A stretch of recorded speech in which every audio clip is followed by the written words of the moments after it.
जय श्री राम, जय हनुमान, जय बाबा नीम करौली। दोस्तों, स्वागत है आप सभी का आपके अपने प्रिय चैनल बाबा जी मेडिकल्स पर। दोस्तों, बाबा नीम करौली जिन्हें भक्त साक्षात हनुमान जी का स्वरूप मानते हैं, वही बाबा नीम करौली अपने भक्तों के हर प्रकार के कष्टों को दूर कर देते हैं। दोस्तों, आज मैं आपके सामने बाबा जी से संबंधित एक और चमत्कार लाया हूँ। दोस्तों, यह चमत्कार बाबा जी के एक भक्त के साथ घटित हुआ जब उनका ट्रांसफ़र होने वाला था और बाबा जी ने उनके ट्रांसफ़र को रुकवा दिया। दोस्तों, यह चमत्कार कैसे हुआ, किसके साथ हुआ, मैं आपको बताने जा रहा हूँ। इससे पहले आपसे निवेदन है, यदि आपने हमारे चैनल को सब्सक्राइब न किया हो तो अवश्य कर लें। इस घटना के बारे में भक्त बताते हुए कहते हैं कि सन 1968 में इलाहाबाद की बात है। मैं तब 50 वर्ष की आयु पार कर चुका था। बाबा ने एक दिन घर पर आकर दर्शन दिए। मैं उनका पूजन ही कर पाया था कि वे कहने लगे, घबरा मत, तेरा ट्रांसफ़र नहीं होगा। मैं बाबा के शब्दों को सुनकर अवाक रह गया, क्योंकि मेरे मस्तिष्क में उस क्षण बदली का कोई भी विचार न था।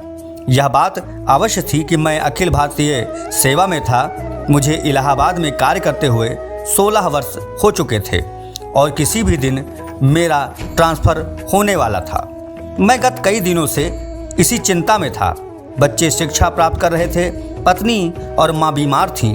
आर्थिक स्थिति ने और भी अधिक गिराया हुआ था और देश के सुदूर भाग में बदली हो जाने से घर की देखभाल भी संभव न थी। हो सकता है बाबा का इस समय आगमन मुझे इस चिंता से मुक्त करने हेतु ही हुआ हो। मैंने प्रत्युत्तर में कहा, बाबा, अब मैं निश्चिंत हो गया हूँ। श्री मुख से निकले शब्द व्यर्थ नहीं जा सकते। बाबा ने अपने को छिपाने का प्रयत्न किया और बोले, हम विभागीय केंद्रीय मंत्री से कहकर तेरी बदली रुकवा देंगे। मैंने निवेदन किया कि महाराज की शक्ति के आगे मंत्री की क्या हस्ती। बाबा ने विषयांतर कर दिया। बाबा ने बात को विषय से हटा दिया।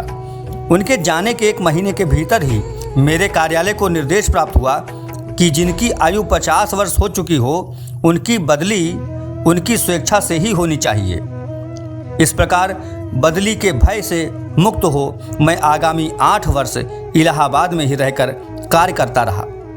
बाबा जिस पर भी कृपा करते हैं, उसकी पग पग पर होने वाली सभी परिस्थितियों को स्वतः नियंत्रित कर देते हैं। सुर नर मुनि प्रसन्नता ऊपर ऐसी स्थिति का निर्माण कर देना उनकी कृपा की ही विशेषता है। किसी के जीवन में आने वाली समस्त परिस्थितियों के चिंताजनक अस्तित्व को मिटा सकना और इस प्रकार उसके योग और क्षेम का निर्वाह कर देना, यह मानवीय कार्य ही हो सकता है। मैं बाबा की कृपा का पात्र बना, इसमें मेरी कोई महत्ता नहीं है।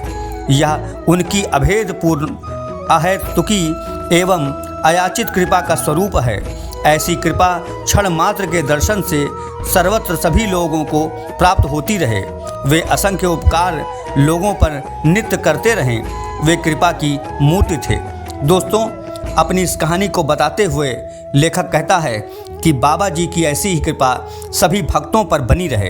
दोस्तों, बाबा जी अपने समय में सभी चीज़ों पर पूर्ण नियंत्रण रखते थे। वो जिसको जैसे चाहते थे वैसे नचा देते थे। दोस्तों, बाबा जी का कहा कोई भी वाक्य टल नहीं सकता था। वह ब्रह्म वाक्य था। दोस्तों, इसी तरह आपसे निवेदन है, यदि आप बाबा जी को मानते हैं तो निश्चित रूप से मानते रहें और बाबा जी आपके सभी प्रकार के कष्टों को दूर करेंगे। दोस्तों, यदि आपने हमारे चैनल को सब्सक्राइब न किया हो तो अवश्य कर लें। मिलते हैं अगले भाग में। तब तक के लिए जय श्री राम, जय हनुमान, जय बाबा नीम करौली।